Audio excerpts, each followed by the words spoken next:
Now that you know the path Howard Schnellenberger took to the mountaintop, our Tyree Smith got a one-on-one interview with someone who worked closely with him at Florida Atlantic and can speak to his drive.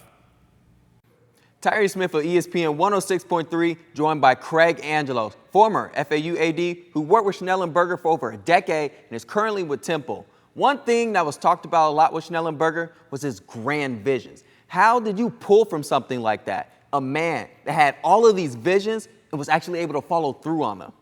Yeah, that was the crazy part. I mean, I had been at Miami for 9 years before and certainly knew his history there and how he carried that program and his vision of saying in 5 years we'll win the national championship. And then, of course, they did. And that was the thing I marveled about with him, is because he would cast this long vision, and people might roll their eyes or they might say, oh, just more hyperbole or whatnot, but then the elements would start falling into place. And then it'd be like, wow, this guy knows something. And having that decade-long relationship, you don't really see that in college athletics anymore. How were you guys able to be so successful for that long?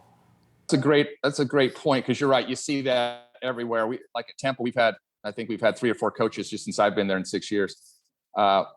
Yeah, that's a great. I think I thought that there was no other options. I mean, I thought here's this icon.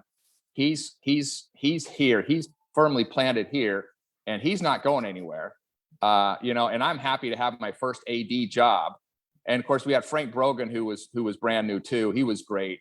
And I think that was the real beauty of it, that you don't see too much in college athletics. I've been in it like 29 years now, but you don't see the president, the AD, and the football coach all on the same page, all working together. And it was rocking too. Had a good run there for 9 years. So all good things come to an end, but it was a great time for the 3 of us, at least, to work together.